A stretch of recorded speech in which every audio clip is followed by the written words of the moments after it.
Today's topic is healing relationships through the practice of yoga.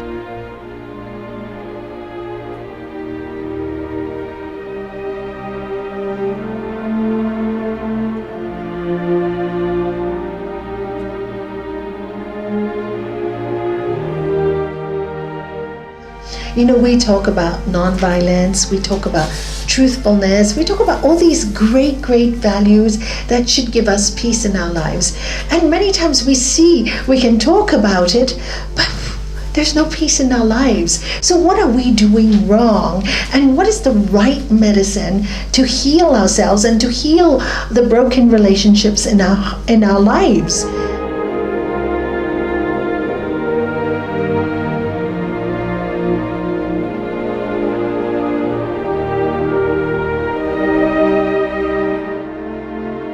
Competitiveness. Oh, this is an interesting one. I find that especially with couples and siblings, sisters or brothers, there's always competing. You know, I did this and you did this, and they're always striving, want to be the favorite. So this competitiveness, even in relationships, and it's quite funny. You know, we used to have quite a few couples at the yoga center, married for quite some time, and they're so funny. They used to become really jealous of each other, who would be more spiritual than the other. It's really interesting. And you see grown-ups acting like, you laugh because you've seen it. And they compete for attention, and they compete for, what, I've meditated more hours than you today, and you've done less, and I go, it's not about competition, It's not about competition. It's about teamwork. We are a team. We are a family. We are siblings. Let us work together, walk together. Let us pull each other up. When one is down, you bring the other one up. But for me, the funniest is in many marriages. If one partner becomes quite famous, I have seen this, the other one gets jealous and tries to put that person down because now they've got some kind of fame and the other one hasn't. And I go, but you should be so proud of your partner. Instead of being competition, say, wow, this is my beautiful partner. Look what my partner has achieved. So when you're competitive, try to watch out for this, and try to tell them, let's work as a team. Teamwork is so successful. You need two hands to clap, and when they're both clapping together, you can clap loud. Both can be successful. Anyway, behind every great man stands a woman, and behind every great woman stands a great man, right? That's the truth, working together. Fear. How many of you get scared? How many of you fear telling the truth to somebody you love? Yeah. I used to be so scared till I found this path. I used to be petrified of telling my husband, like the other woman who came to me, Thank God I had this science much earlier on, then I could tell him what I thought. Yeah, we get scared. We tremble, Why? What is there to fear? Why do we fear telling somebody the truth? Why do we fear it? We fear rejection. That's what it is. We fear that we may be wrong. We fear that we're not thinking right. There's so many different fears. We fear losing our grounding. We fear everything. Don't live in fear. Be brave. Be brave. Sri Patanjali tells us, we're doing Raj Yoga too the other day, and he says one of the really important things when you want to reach samadhi, which is nirvana, is great strength. You need great strength on this path. And if you look at all the great masters and all the great ones, they had the strength to be who they were without fear. They could say what they wanted without fear. Of course, when you walk this path, here we all understand and we love each other. You go out in the world where people, you may be in a cocktail party and they probably think you're nuts. And to walk into that energy with your love, without fear, you can transform a whole room just being who you are without fear. But most people feel too fearful of being who they are when they walk into those circumstances, so they pretend to be what they're not. Never sacrifice who you are, especially spiritually, to impress anyone. Please, it's not worth it. You make a hypocrite of yourself. And if you can't do it, just don't go to these kind of things, rather than pretend to be something you are not out of fear.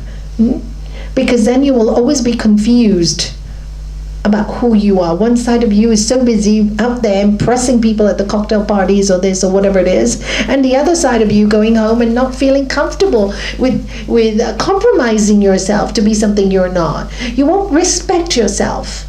So if you are loving and kind and you should walk into one of these artificial gatherings, love them. Sorry, am I too truthful? Just love them. Just love them. Just love them. And you will get into their hearts. You will get into their hearts by just loving them. Because this is all their world, and really they are trapped in their world. And when they get a little bit of love and they get a little spirit, that's what they're looking for. So don't be afraid of who you are. Go there and just love them and tell them you love what they're wearing, because many times they just dress so beautifully, and so gorgeous. And just be truthful, but don't be fearful, but be who you are without changing. And many times we sacrifice that. So, you go and everybody's walking around like this, as stiff as anything. Oh my God, my shoulders hurt even when I do that. It's really quite tiring, and taxing on your mind. So be who you are. Go as you are. Be a light wherever you are. That's why you were sent to this area. This is why you were sent to this place, to spread this generosity of love. And like I said, we have a responsibility, and that's our responsibility to share this love. If you don't show it, how are people going to learn? So if you can do it, I can do it too, And then you help people to find their freedom. And they're not about what they look like, and they're not about what they wear. Although that's also nice anyway, because these are all gifts from the gods anyway. But they're not about that. They're about who they are inside. And when people know you love them for who they are inside, they change. They really change to be who they are inside, and not this outer being that they think they are. So you really help to set them free. So fear. Don't be fearful. Be brave. Can you say I'm really brave? Can you all say that? Yeah, that's really pathetic. Can we say it really loudly? I am really brave. Yeah, you really need to have courage. And Sri Patanjali says that if you want to be on this path of samadhi, you got to be strong. Strength is a great asset. And I find where people are weak is being who they are. They're afraid of who they are. And when I see people open up and become who they are, it's really exciting. Anger. When somebody is very angry at you, or you are very angry at them. But let's talk about somebody really angry with you. Listen to why they are angry. If somebody's in your life and they're constantly shouting or trying to say something, listen. Don't be defensive. They're angry because there must be something that is hurting them. Otherwise they wouldn't be angry. So when somebody's angry, again, our natural reaction is angry back. And then there's a war, everybody. So when somebody's angry, try to say, let them get angry, wait, and then ask them gently, why are you so angry? What have I done to hurt you? Leave it at that. And they'll say, if they say it's nothing you have done, what has somebody done that's caused you so much anger? Because it may be from their childhood and they have never thought about it. They've just got used to this bad behavior. Maybe it's from, work and somebody was insulted them. Maybe they had a really bad day, they're embarrassed. Or maybe they're just angry with themselves because they feel they're failures in their life. That happens too. They feel they're just not good enough. So they will pick on the one that they love the most. This is the normal way it works. So ask the question, what is causing your anger? I know you love me, but you are angry, not at me then. What's causing it? Make them think, okay? Make them think. And if you are the one that's constantly losing your temper and feeling angry and agitated all the time, ask yourself, what's my problem, girl? What's my problem? Why do I have to keep getting angry all the time and frustrated? What is my problem? The other day I had a lovely lady who walked into my office and she said, I loved her honesty. She was just so honest. She said, I don't know what's wrong with me. I don't know what my problem is. I'm always shouting at everyone. And I'm finally listening to my family because they all said I need to relax. So then, of course, we started talking and then we find out where the anger is coming from. Where the anger is coming from, and then it's a whole process of forgiveness, etc. That takes quite some time, and I ask them to be patient, do the practice, and in time they'll let that anger go. But I love the honesty, I don't know why. This is who I am. Why do I do this? I don't want to do this anymore. I don't want to be angry.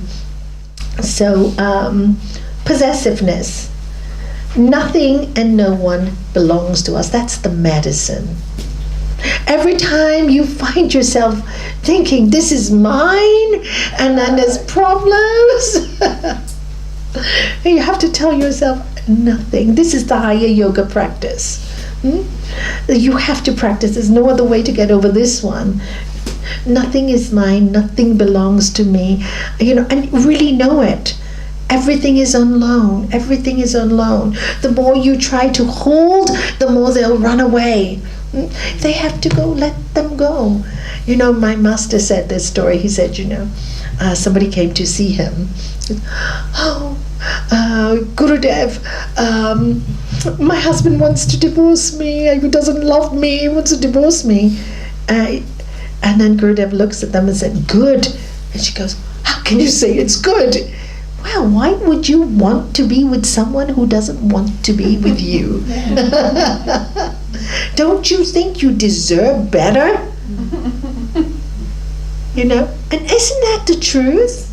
Why would you want to be with someone who doesn't want to be with you? We all deserve better. We should be with somebody who loves us dynamically as we would love to love them, But if they don't want to be with you, I deserve better. Your problem, not mine. Of course you will face heartbreak.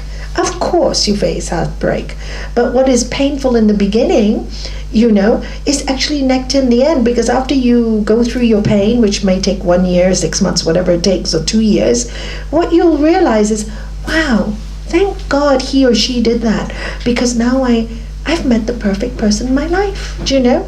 This is so much easier than the first one. Do you know what I'm saying? Things happen for a reason.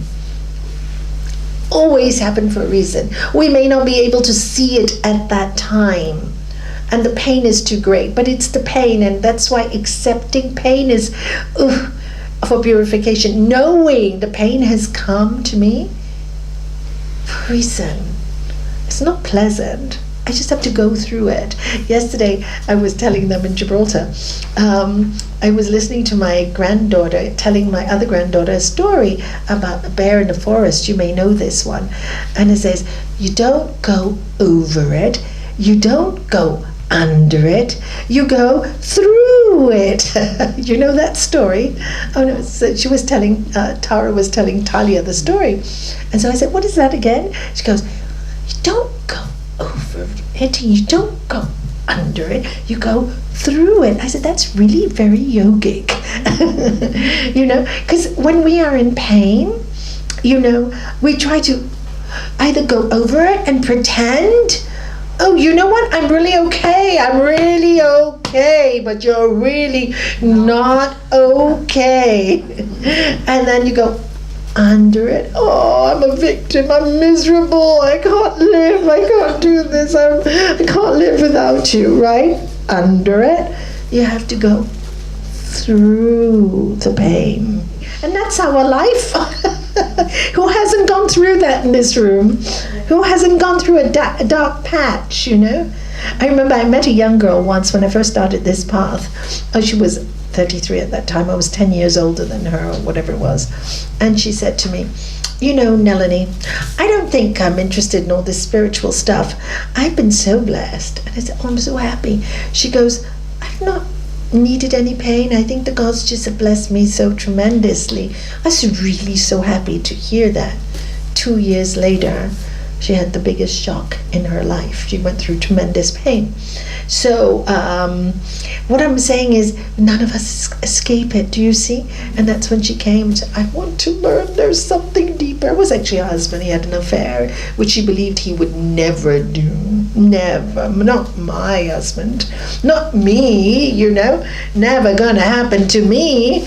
Oh, never say that. They said the Titanic would never sink. Even God cannot sink the Titanic. Did it sink? It sank. Don't challenge God. Don't challenge God. So, and that's when she realized, she had no grounding. The whole world collapsed around her. And this was the thing. I had to keep telling her, it doesn't belong to you anyway. It's on loan. And then thinking about how you live your relationship. When something's on loan, are you looking after it?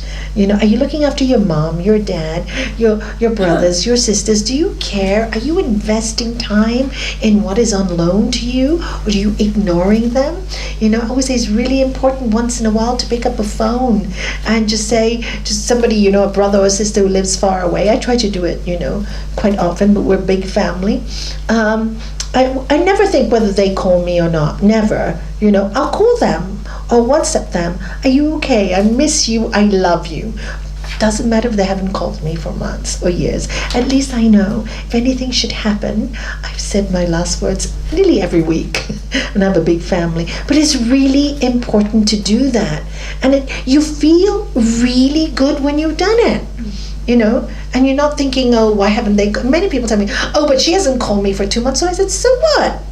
Don't you love your sister? Call her anyway. Or is it me calling, you calling? They're like two children fighting, And every time I call, they're just so grateful. They go, oh, sis, we were just about to call you. I said, no, better you don't. I'm so busy. It's better if I call you because I know when I'm free, I don't want that you call and I just hang up the phone on you, So, it's just so much, not possessiveness, just love, not expectation, just love. Okay, nothing is ours anyway. And if you keep recognizing that everybody who is in your life is really your gift, anyone that walks into your room, walks into your space is your gift. Appreciate them. We really don't know how long we have them for. Nothing belongs to us. Everything will leave one day. Everything, including yourself. All be gone. Poof. Gone. Everything.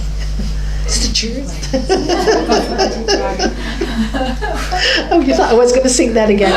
Puff the magic dragon.